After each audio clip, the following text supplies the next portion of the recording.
ये अंग्रेज लोग हैं, इनको आप देखिए कि एक आईपीएस आता है कि उसका 1.25 लाख 1.5 लाख वेतन है, वो 2 साल नौकरी नहीं करता है, उसका बंगला बन के तैयार हो जाता है। लाख लाख रुपए का चश्मा लगा रहे हैं, 50-50 हज़ार का टी शर्ट और जूते पहन रहे हैं, ये सब कहाँ से आता है? ये 1.25 लाख का क्या कितना कितना उससे आप जो इस तरह व्यसन जो कर रहे हैं ये सब कर पाएंगे? आप भी जान रहे हैं कि 1.25 लाख की क्या औकात है इस समय।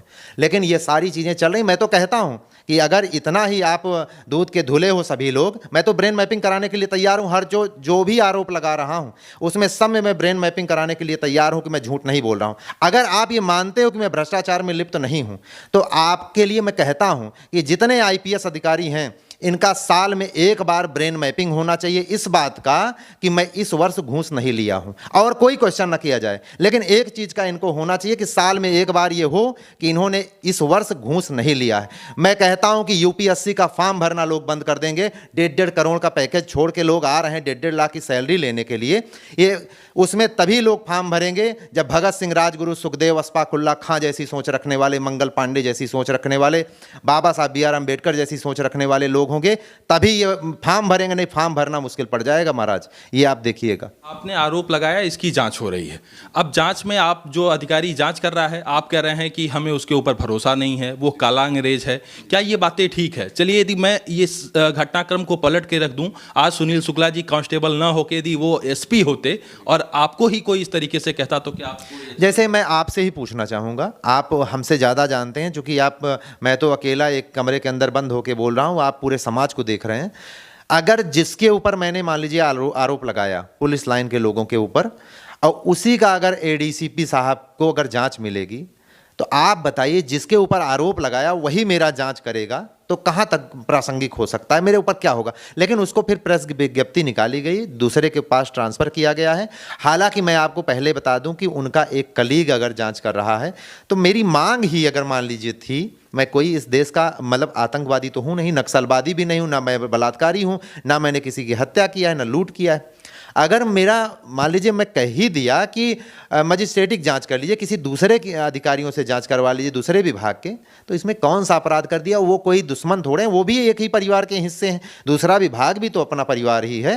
सब एक रूप से भारत देश को आगे बढ़ाने, माँ भारती को आगे बढ़ाने का प्रयास कर रहे हैं, वही मैं भी कर रहा हूँ। अगर मैं भ्रष्टाचार का विरोध कर रहा हूँ तो लोग मेरी टांग खींच रहे हैं, मुझे ख़त्म कर देना चाहते हैं। मेरी बात देखिए, मेरा फेसबुक चैनल, ऐसा मैंने पहली बार सुना कि 4 वीडियो डालने पर उसका चैनल खत्म कर दिया जा रहा है। क्या मैंने उसमें ISIS जैसी संगठन बनाया था कि लोगों को आतंकवादी बनाने के लिए बुला रहा था? मैं तो यही बता रहा था कि भ्रष्टाचार है, उसको दूर करिए। देखिए, मेरी महत्वाकांक्षा भी नहीं है। लोग कहेंगे कि इसकी एक प्रक्रिया है, चरणबद्ध तरीके से आप जो है उसको फॉलो कीजिए, मतलब आप डिसिप्लिन। मैं आपको बताऊं कि प्रक्रिया को मैं एक बार नहीं फॉलो किया हूं, प्रक्रिया को मैंने कई बार फॉलो किया है। मेरा एक जो है सरकारी आवास भी हमको रायबरेली में मेरी पत्नी को आवंटित है। उसकी स्थिति इतनी खराब है कि मैं आप सभी पत्रकार बंधुओं को एक बार मैं भोजन पे वहाँ बुलाना चाहूँगा कि आप आइए और मेरे घर की स्थिति को देखिए। वहाँ देखेंगे कि अगर आप कील ठोकें तो उसमें आपको भ्रष्टाचार दिख जाएगा। कील रुक नहीं सकती, कील गिर जाएगी। कई बार ऊपर से छतें गिर गई हैं, मेरी पत्नी के ऊपर गिर गई, पत्नी मेरी बच गई, नहीं तो मेरे 2-2 बच्चे अनाथ हो जाते। जैसे खिड़की बनवाने का काम है, खिड़की में बनवाना है, एक कांच लगा दिए, पूरी खिड़की पैसा ले लेते होंगे। इतना खराब स्थिति है। अभी 1-2 साल पहले माननीय मुख्यमंत्री जी ने वहाँ पे ग्रांट आवंटित किया, सब पुटाई उटाई हुआ, केवल आगे पेंट करेंगे, चूना से पुतवा दिए, अंदर क्या हो रहा है कोई नहीं, बाहर से फोटो खींच लिया चले गया। किसी का औकात है नहीं बोलने की, कोई बेचारा सिपाही कैसे बोले? अनुशासन का ऐसा खोंच पहनाया गया है कि कोई बोल दे पूरा परिवार अनाथ हो जाएगा। उसका जीवन का स्रोत जो है, अर्निंग का स्रोत केवल एक ही है, नौकरी, और उस नौकरी से आप हटा देंगे, सस्पेंड कर। कितना आसान है पुलिस वालों को आत्मविवश कर देना, मैं आपको बताना चाहता हूँ। अगर 3 महीना के लिए आप चूंकि अनायास उनकी ड्यूटी लगाए, अनायास ड्यूटी में वो उनको सस्पेंड कर दिए, उसका 20,000 25,000 का लोन चल रहा है, और 3 महीना उनको आप अगर सस्पेंड कर दीजिए तो वो आदमी कभी पूरे जीवन में उसको मैनेज ही नहीं कर पाएगा, हत्या होने पे मजबूर हो जाएगा। इसीलिए पुलिस विभाग के लोग सबसे ज़्यादा आपकी समस्या लोग तो अब समझ गए कि आप भ्रष्टाचार को लेकर आवाज़ बुलंद कर रहे हैं। आपका ये है कि पुलिस विभाग में जो है लूट घसोट है, पुलिस विभाग में भ्रष्टाचार है, जो है कहीं ना कहीं प्रताड़ित किया जा रहा है। इस समस्या का निदान आप कैसे देखते हैं? क्या चाहते हैं कि क्या ऐसा काम कर दिया जाए जिससे इस समस्या का निदान हो, आपकी समस्या का निराकरण हो? और ये वीडियो यदि आपके विभाग के भी अधिकारी देख रहे हों तो मैं चाहता हूँ वो भी देखें। उनके लिए आप क्या करें? देखें, मैंने 6 साल तक इस पे रिसर्च किया है कि कैसे इस समस्या का समाधान हो सकता है। मेरी बड़ी ये विस्तृत चर्चा हो जाएगी। मैं, अगर आप चर्चा करना चाहेंगे तो मैं नेक्स्ट टाइम आप आइएगा तो मैं इसमें पूरी चर्चा करूंगा, लेकिन मैं आपको संक्षेप में आपको बताना चाहूंगा कि जैसे मान लीजिए टीएडीए की समस्या है। टीएडीए की समस्या कैसे, अगर किसी बाबू को आप जो है ऐसी व्यवस्था का दे देंगे तो जरूर पैसा ले लेगा, लेकिन आप कोई ऑनलाइन व्यवस्था कर दें कि वो अधिक कर्मचारी को बाबू के पास जाने की जरूरत ही ना पड़े, ऑनलाइन सारी चीजें हो जाए, तो सारा समाधान टीएडीए का हो सकता है, चिकित्सा प्रतिपूर्ति का हो सकता है, छुट्टी का हो सकता है, सब चीज ऑनलाइन व्यवस्था से हो सकता है, जो कि माननीय मुख्यमंत्री जी का सपना भी है। माननीय मुख्यमंत्री जी ने एक कोई ऐप भी डिजाइन कराया था, कुछ लोग चर्चा कर रहे थे, मैं इस समय भूल गया हूं कौन सा है, लेकिन अगर उस पर अच्छे से प्रभावी ढंग से काम किया जाएगा तो क्रांतिकारी परिवर्तन आएगा। लेकिन अगर आप चाहते हैं कि मैं इस पे चर्चा करूं तो मैंने 6 साल का रिसर्च है, लेकिन ये 5-10 मिनट में नहीं बताया जाएगा। मैं आपको बेहद न्याय किया जाएगा। इस कृत्य से क्या आपको नहीं लगता है कि पुलिस विभाग की छवि धूमिल हुई है? जाहिर सी बात होगा, फोर्स में ऐसे भी अधिकारी होंगे, ऐसे भी जवान होंगे जो देश के लिए, प्रदेश के लिए मर मिटने का जज्बा भी रखते होंगे, ईमानदार भी होंगे। ये नहीं कहा जा सकता कि सारे करप्ट ही हैं और ये भी नहीं कहा जा सकता कि सारे ईमानदार हैं। ये भी बातें ध्यान में। क्या आपको ये नहीं लगता कि पुलिस विभाग का छवि धूमिल? देखिए, छवि धूमिल होने का मतलब है आप एक बायस सोच से सोच रहे हैं केवल छवि के बारे में। लेकिन अगर आप इस तरह सोच रहे हैं कि जो कमियां हैं उसको दूर करके अगर आप एक स्वर्णिम काल की शुरुआत करना चाहते हैं तो छवि धूमिल का आप तत्कालिक सुख चाहते हैं कि छवि धूमिल ना हो और जो है सब वाहवाही, सब दूध पी रहे हैं, सब खीर खा रहे हैं, ऐसा कहते रहो, इससे कुछ थोड़े होगा।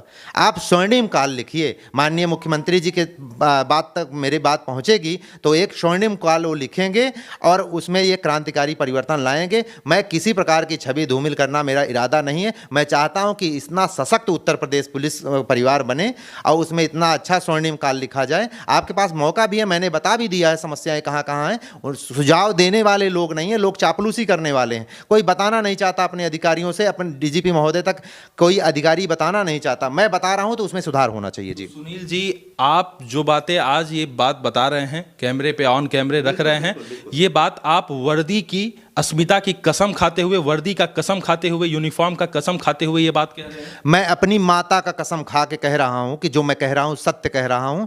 और यही नहीं, माता की कसम तो बहुत लोग खा लेते होंगे लेकिन मैं नहीं खा सकता।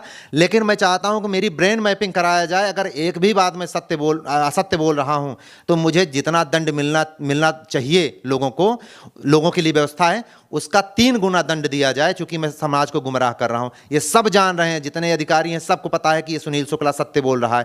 हाँ, एक चीज मैं बता दूं कि एक सुनील शुक्ला को आप दबा के, एक सुनील शुक्ला को तोड़ के आप समाज को तोड़ नहीं पाएंगे। हर घर से शुक्ला निकलेगा, हर देश से शुक्ला निकलेगा। आप कितने शुक्ला को दबाएंगे? कभी दबा नहीं पाएंगे। अब ये क्रांतिकारी परिवर्तन होके ही रहेगा। मैं जब तक जीवन है मैं अपने आखिरी सांस तक, आखिरी खून तक, अपने हड्डियों के आखिरी चूरे तक लड़ूंगा। मुझे कोई हरा नहीं पाएगा।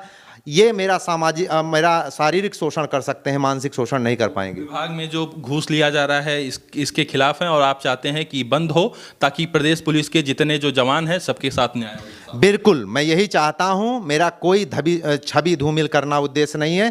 मैं चाहता हूं कि उत्तर प्रदेश पुलिस सशक्त बने, भ्रष्टाचार मुक्त हो।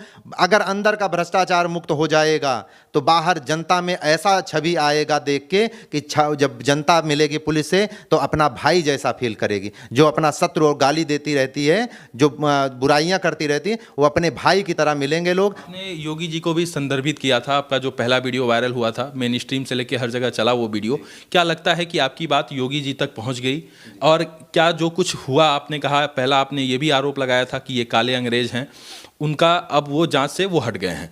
क्या मैं सही कह रहा हूँ? जांच से बिल्कुल हट गए। जी बिल्कुल। और आपने योगी जी को संदर्भित किया था, तो क्या योगी जी तक बात पहुंची? कुछ कार्यवाही आगे हुई? देखिए, मैं ये नहीं जानता हूं कि माननीय मुख्यमंत्री जी तक बात मेरी पहुंची है कि नहीं, लेकिन अगर पहुंचेगी तो बहुत अच्छा क्रांतिकारी परिवर्तन आएगा, निश्चित तौर पे आएगा। और क्या कहे तो मैं थोड़ा सा क्या सुनील जी आप ये नहीं सोचे कि हम ये बात व्यक्तिगत रूप से मुख्यमंत्री जी से मिल के सारी बातों को बताएं, क्योंकि आपके लिए इजी था, बहुत कोई हार्ड नहीं था कि आप यदि मुख्यमंत्री जी से चाहते तो इजीली तरीके से मिल सकते थे, इजी तरीके से मिल सकते थे। लखनऊ में आपकी पोस्टिंग है वर्तमान समय में, आप मुख्यमंत्री जी से बात शेयर नहीं किया? मैंने अधिकारियों तक अपनी बात पहुंचाने का प्रयास किया, उन तक मैंने पहुंचाया, लेकिन माननीय मुख्यमंत्री जी तक मैं पहुंचने का प्रयास नहीं किया। मैं झूठ नहीं बोलता हूं, मैं वहां तक नहीं पहुंच पाया और मैं यही एक समझा कि जो है इससे कहने पे उन तक बात पहुंचेगी। हाँ, ये लोग कह सकते हैं कि जो है आपको सोशल मीडिया पे नहीं कहना चाहिए था, लेकिन मैं सोशल मीडिया पे किससे कह रहा हूँ?